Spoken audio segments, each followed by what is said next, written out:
Welcome to the video, everybody. So let's just jump right into it. Today's topic is constant work on yourself. First of all, I just want to say I hope that the sound in this video is okay. I just got a lapel microphone not too long ago, and I'm still kind of getting used to it and all that kind of stuff.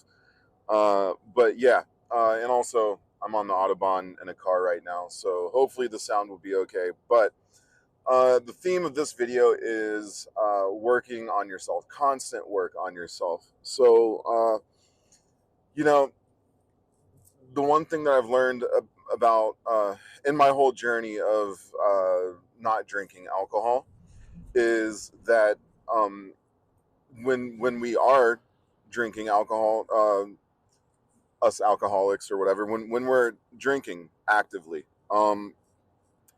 oftentimes we don't really see the problems that we have that we need to work on, the problems here inside, uh, and we think that we're okay, but we're not, and we think that our only problem is that we drink too much, but in reality there's other problems that we have as well that we haven't tended to because we've been drinking, or you're only focused on that one problem of drinking, and thinking that, oh, when I quit drinking, that means that instantly life will get better. But I've said this in another video, it doesn't. First of all, yeah, the problems that you create when you're drinking follow you, but this video is more about um, emotional problems that you may have, psychological problems that you may have from early on in life, things like that. The thing is for me, one of the things that drinking did for me, um, is drinking can push your moods to extremes, whether you realize it or not. If you're in a really good mood and you start drinking, it's going to put you in a good mood, a better mood. If you're in a bad mood when you start drinking, it's gonna put you in a worse mood. And if you're depressed or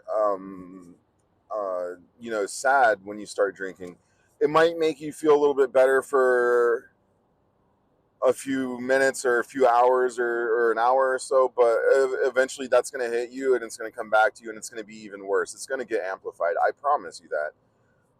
For me, when I would drink, it would kind of numb all the pain, and I wasn't so.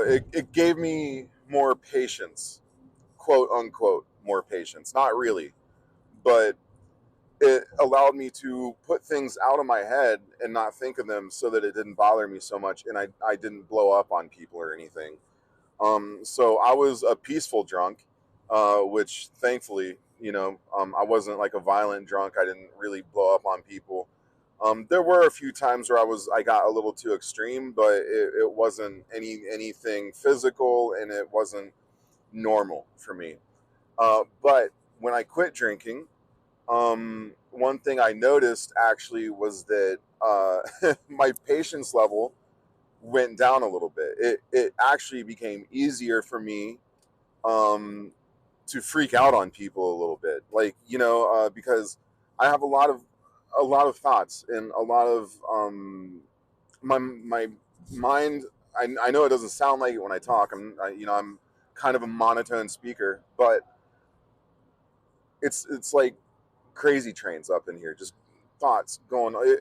The best way to explain it is like if you can think of like a beehive, and each single bee in a beehive is a thought, and they're just like going all over the place, and they're racing, and that was one of the things that brought me down. But the thing is when I quit drinking, I didn't have um, that crutch to bring me down anymore.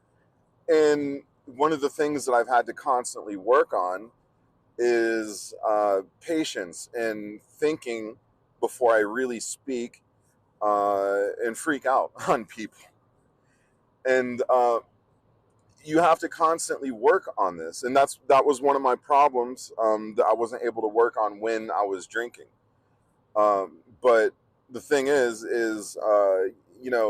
I got good at watching what I was saying and how I was saying it and how I was reacting to things.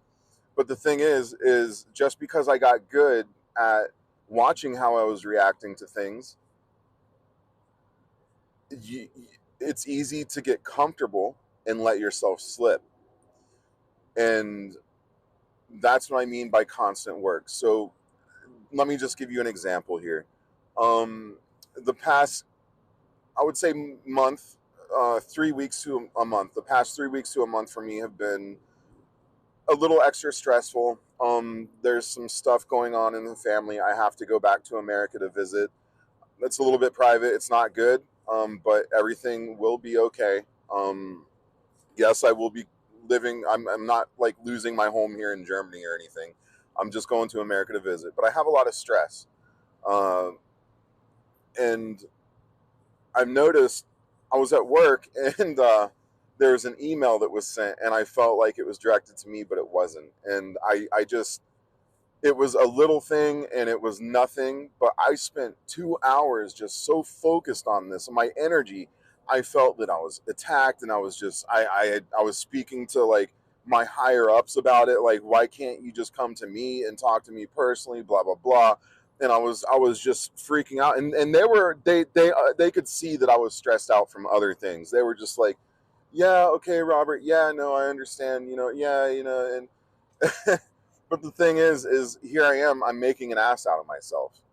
And that night I went home and I kind of sat down. I was like, what was that? That's not me. At work, normally I'm always like the happy guy making jokes and making fun with everybody, that kind of thing.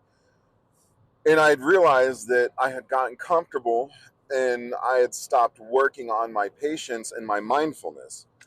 And so I had to put myself in check. So that's a really good example of when you're done with drinking.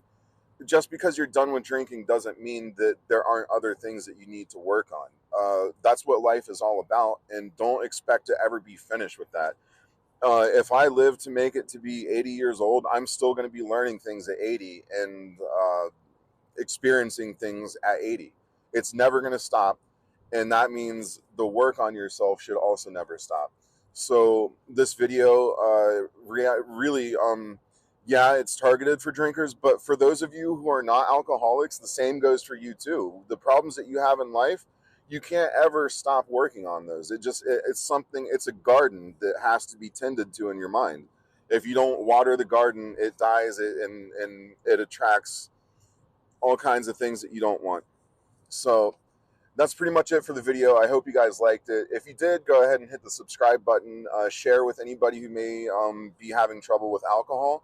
That would be really cool. And if you have any questions, comments, stories, or anything like that, you can go ahead and email them to me at loveoftvofficial@gmail.com, and I will go ahead and read them and respond to them, and I'll keep all your information private and all that kind of stuff, of course, unless you tell me not to.